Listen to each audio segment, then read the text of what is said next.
Hey guys, welcome to Toy Shop. Today we're going to start restoring a 1982 KDX 450. I was probably 15 or 16 and my dad came home from work. He's like, hey, one of my coworkers has a dirt bike he wants to sell. He wants $200 for it. And if you buy it, it'll probably be the last dirt bike you'll ever need. He's like, it's a 450, so you'll never outgrow it. I was like, okay, sure. Because my dad's into old weird stuff. Like I said, I rode it one summer, but it never ran very well. Once it got hot, it kind of popped and farted and just never had any powers. Nothing like a 450 should have. So I remember right before I quit riding it, or it became unrideable, I tore it apart and took the top end off of it. And I remember seeing the plating. I don't remember if it was flaking off or wore completely off of it in spots.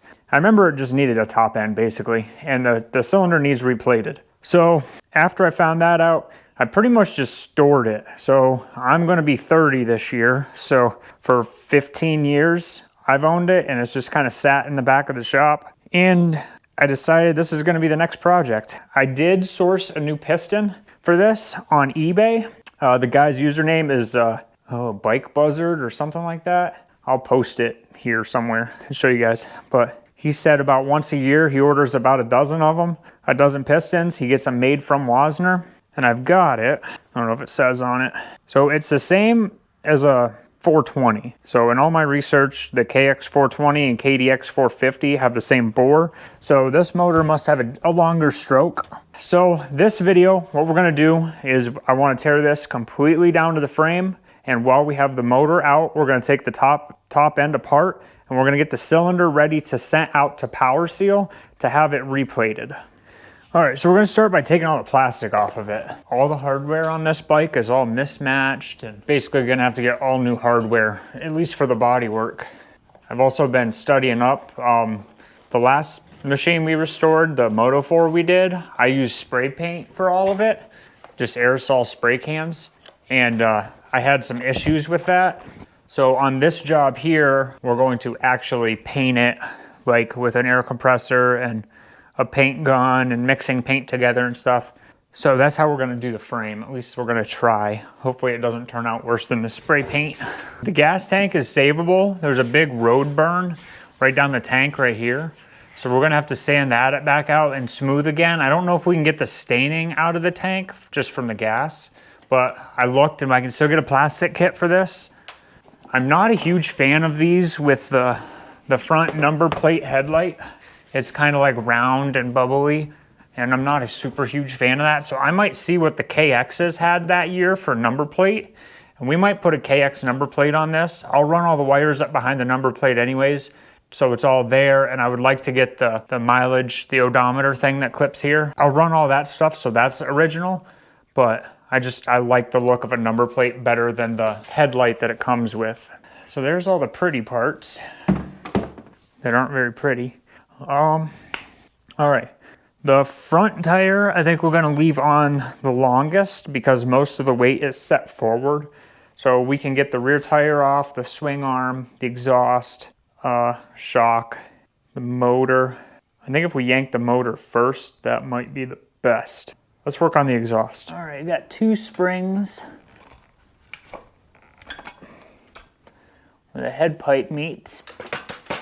Well, there's just not really a whole lot of expansion chamber in that. Like my 250 has a way bigger belly in it. It's just different times. This pipe's actually in super good shape. There is a ding down here at the bottom. We might try to pop that out. But other than that, this expansion chamber is pretty healthy. All right, the plastic skid plate here, I only put 1 bolt in it when I slid that back on.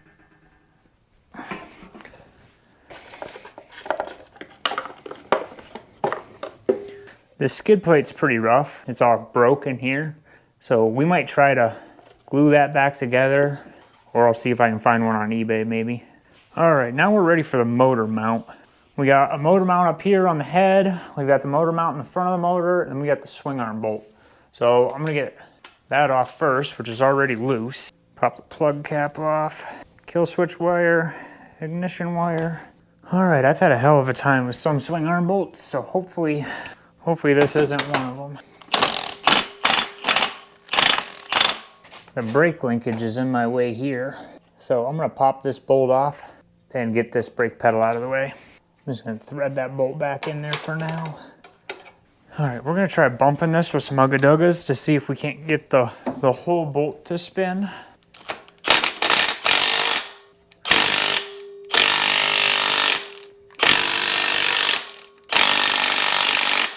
All right, so I'm getting the axle to spin, which is good, as long as the inner bearing races inside the swing arm aren't froze to this axle. Let's try tapping the other side. All right, so I'm gonna thread this in a little bit. And then I'm gonna take a really big punch and try to hit squarely across the face of it to try to do as little damage as possible. We've got a little gap on the other side. Got a little bigger gap. It's going. Let's spray some WD-40 in all the joints and then try to work it back and forth a little bit.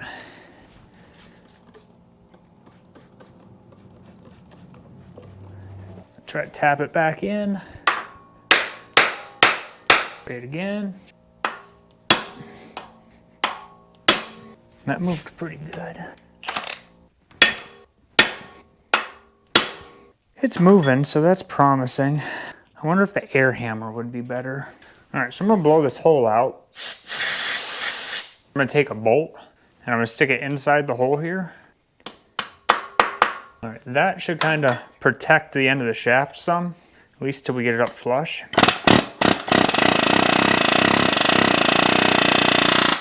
Well, that was easy. All right, I think we're just gonna walk it the rest of the way out of there with that, the air hammer. All right, before we go any farther with that, we're gonna zip this cover off and get this front sprocket off. There's a lot of Phillips head screws on these cases, and we're gonna be changing all those over to Allen wrenches, just because they're a lot stronger and better. I'm gonna use the back tire to hold it, but I've got a 1 5/16" socket here. This front sprocket on this thing is huge. It's in rough shape too, but it's just ginormous. How many teeth is it? 1, 2, 3, 4, 15, 16 tooth. I feel like that's big. Yeah, now that the chain's off of it, that bolt should come out the rest of the way, I think. I forgot, we still have the clutch cable. There we go. I wonder if I pick up on the rear tire, if that'll help. Take some of the pressure off the rear.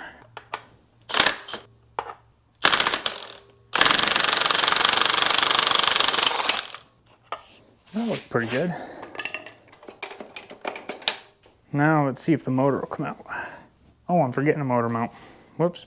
We got another motor mount buried way down in here. Now it should lift out of there. Oh yeah, if it doesn't fall out of there, Jesus. All right, I don't have room on the bench, so we're just setting this on the floor for now until I make some room. Oh, I gotta probably drain the oil out of it first too, huh? Hey guys, I want to take a moment to talk to you guys about eManual Online. This website's got over 2.5 million different repair manuals for everything from tractors to engines to street bikes to four-wheelers. They've got a little bit of everything in here. Actually, pretty impressed with the amount of selection that they have. The website's very user-friendly. You can just come in here, search what you're looking for, and then you're just going to open it up. They've got a button here so you can preview the file. You can kind of scroll the first handful of pages.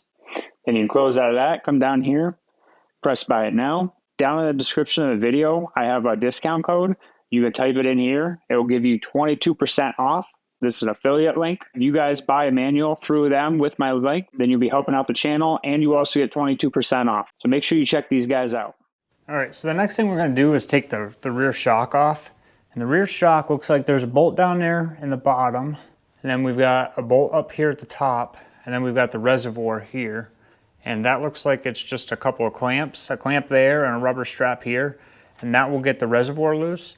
Once we get the shock out, then we're gonna start working on the rest of this linkage that goes down to the swing arm and go from there. Because we wanna get this kind of assembly off so that just the floor jack is holding up the swing arm, and then get the rear axle out. I don't know if it's the best order to do it, but that's what we're gonna do.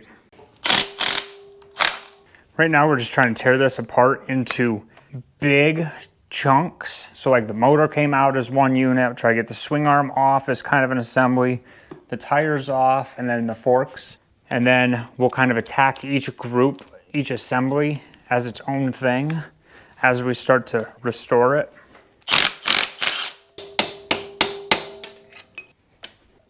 It looks like there's some collars up here.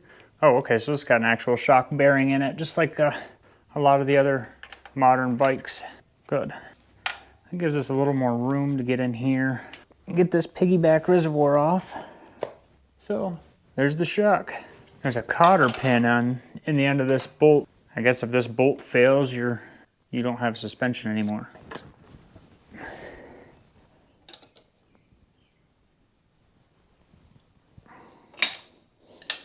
That was pretty tight. At least if I fall, I can get it on camera. All right, I've got to zip this little mud flap off because it's getting in my way. All right, that should give me more room. All right, I think that is everything for this linkage here. Let's see if the ass end will come off it now. Oh yeah. All right, so I'm gonna take the electronics off real quick because there's not much to it. We got the coil here, which is 2 bolts.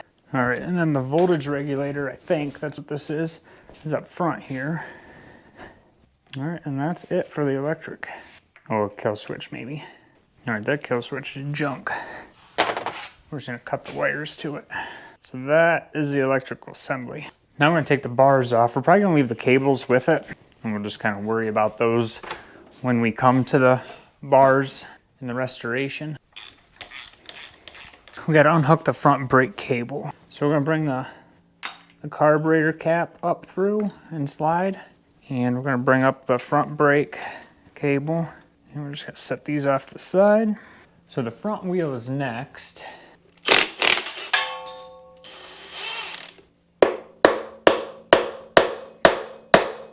Oh boy.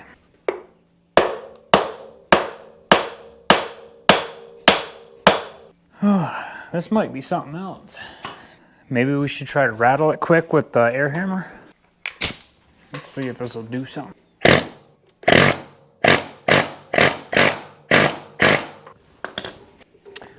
Nothing.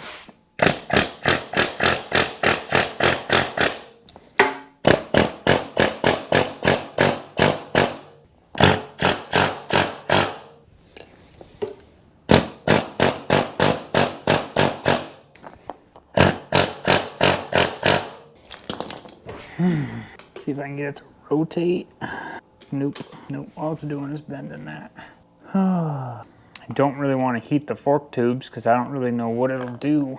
I don't know what's in here. These are air forks, I'm pretty sure.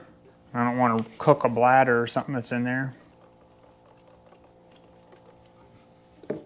Well, there's an Allen bolt here that holds the hub assembly. So let's get that pulled out, I guess, while we're kind of letting it soak.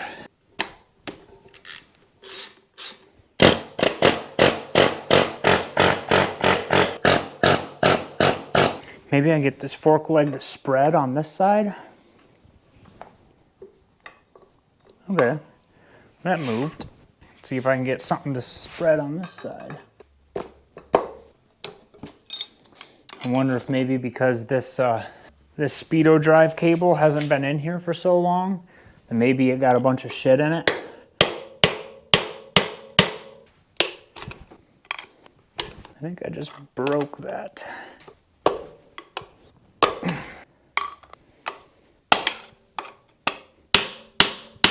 Oh, wait a minute, that's touching again. That wasn't touching. So that means this probably rotated with that. That's what I'm guessing.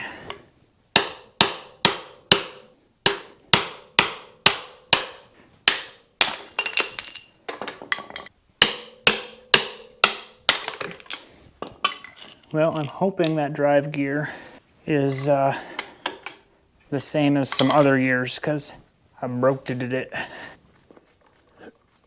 Let's try to hit it with the air hammer.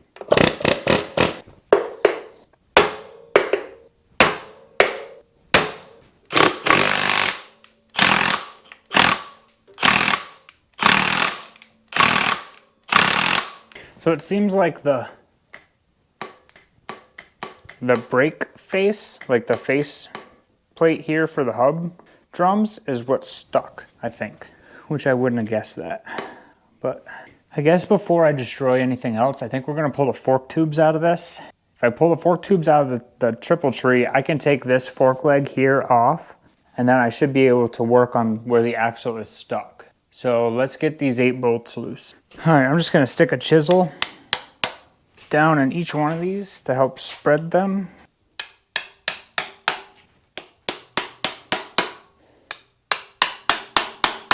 And then maybe it'll just come right out.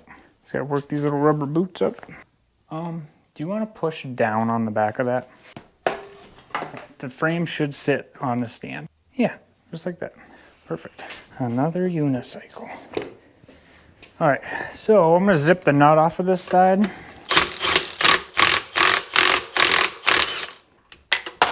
Hopefully this nut and axle are good still. But I think now there's nothing holding this fork tube on. All right, so there's that fork tube. All right, now I should be able to hit this a little more, and I should be able to heat this.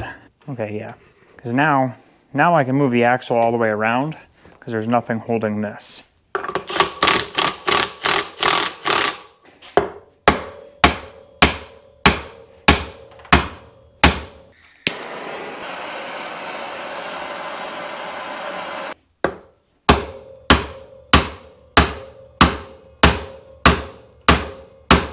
Kind of looks like I might need a front axle for a KDX if anybody's got one.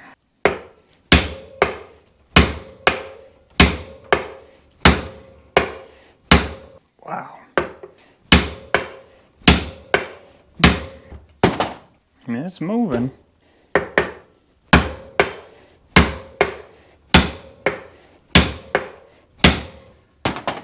Hoping I don't break this cover.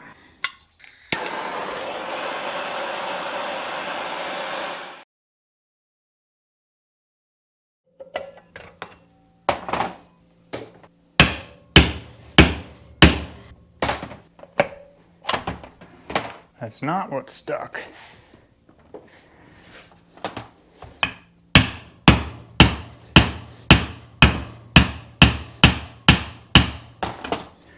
I'm just gonna go to the bandsaw and cut this axle off. Something's screwed up. All right, so I accidentally put it away already. I don't really know which part of this is froze on the axle, but I ended up just cutting it on the saw. So I need a new front axle, all the assembly that goes in here. I'll have to see if there's anything on eBay, but I need the nut, and I broke the housing for the odometer. But I saved the forks, those are fine, and the drum assembly. So that's the important part. I think those would be the more expensive pieces. Now we have the triple tree assembly here, and these bearings feel terrible. We're gonna pull these apart and then rip the top end off of that. All right, so I already got this bolt loose here, this pinch bolt. Now hopefully, oh yeah. All right, now that that's off, we've got a nut here.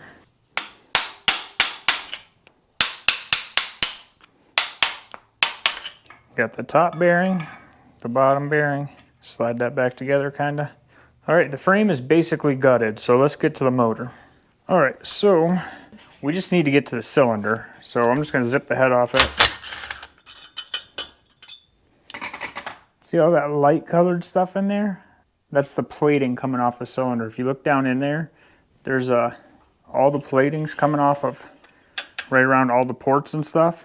So that's why this thing didn't run very good. I'm gonna zip off the reeds real quick. Definitely gonna need an air boot for this. It's all dry cracked.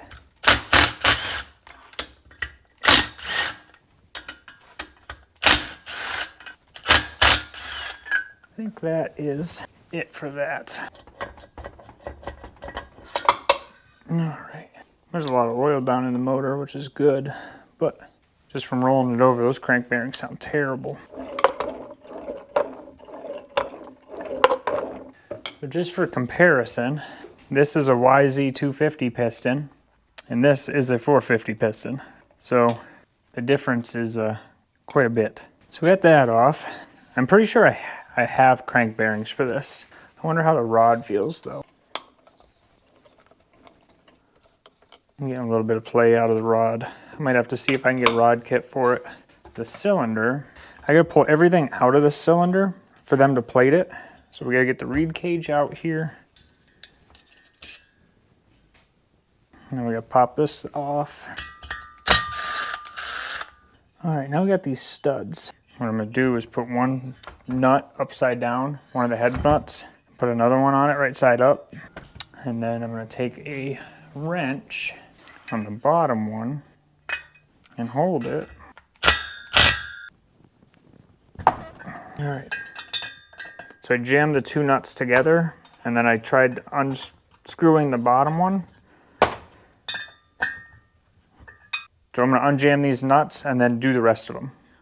All right, so we got all the studs out. I'll show you right here in a second, but all the studs are out of this. I decided to sandblast it now while I'm not worried about the finish in here, because I didn't have to really worry about screwing up the bore or anything because the bore's not any good.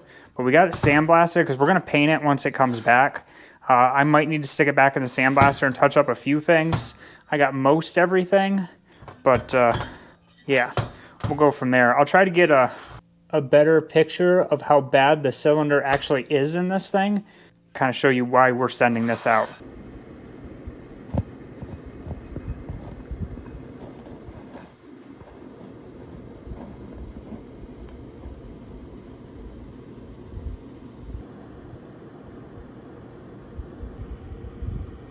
And this isn't from me sandblasting it. This is what it looked like before I sandblasted it.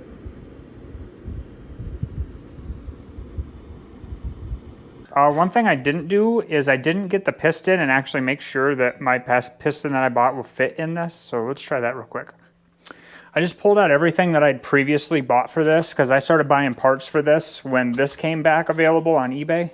I got a top end gasket kit. This is a gasket for the clutch cover, I'm pretty sure.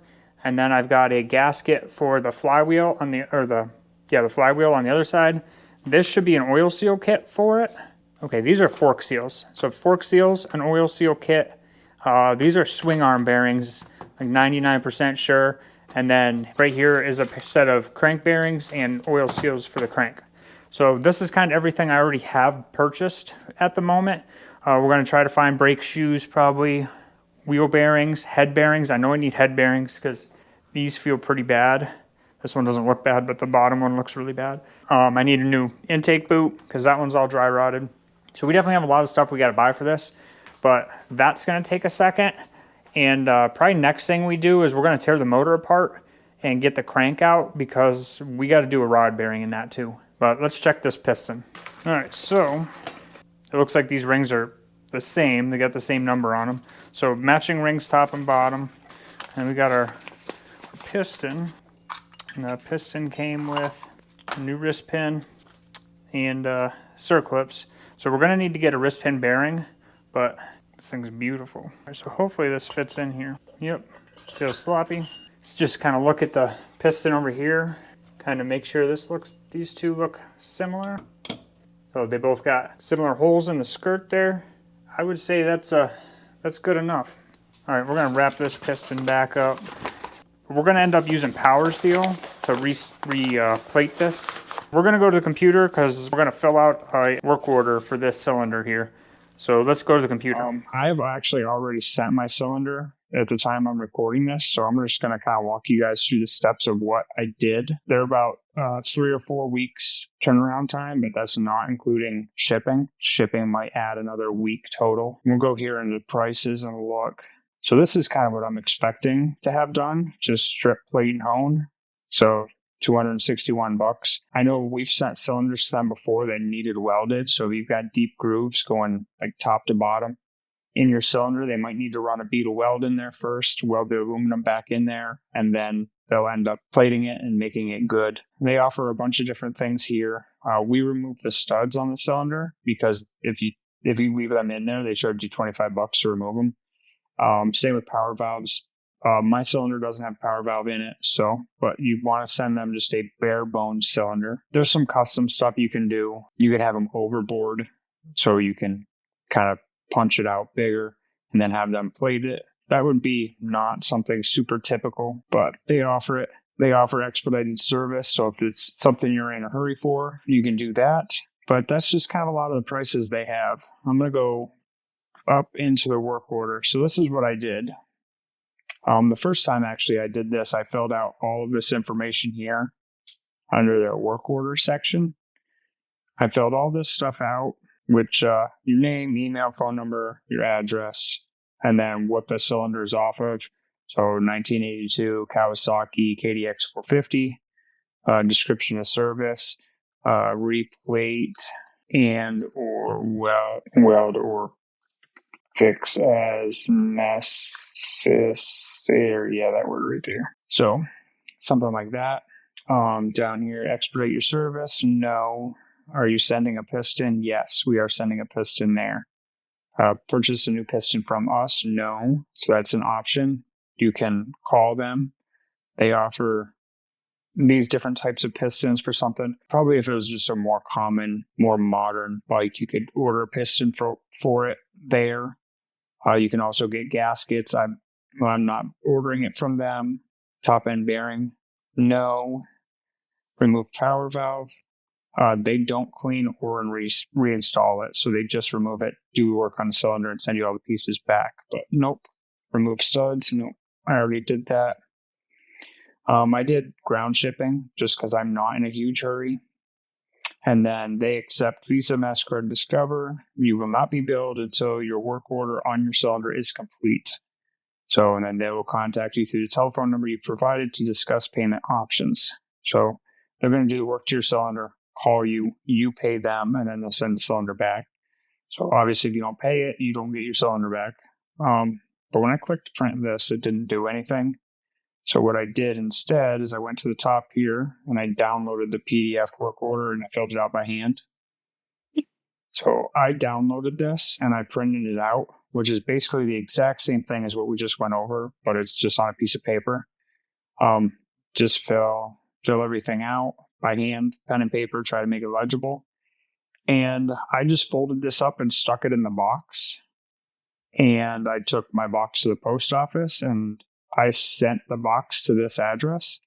Right before I went to the post office, I called them and asked if they needed anything else other than just this piece of paper I stuck in the box. And they said, no, that was it. They said they would send me an email because I put my email address here.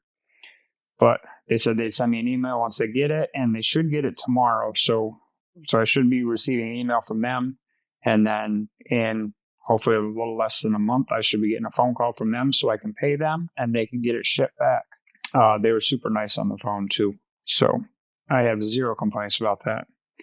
But that's what I did to get the cylinder sent out and get it to plating. So hopefully when it comes back, it's good as new. All right, guys, I think that's it for this video. I think the next video, we might order some parts. So I might just have you guys on the screen here like this, and we might go through and try to find some parts. We need front axle parts. I need a crank bearing. So I'll show you how I go through and I find some of that stuff. But all right, till next time, guys. Peace.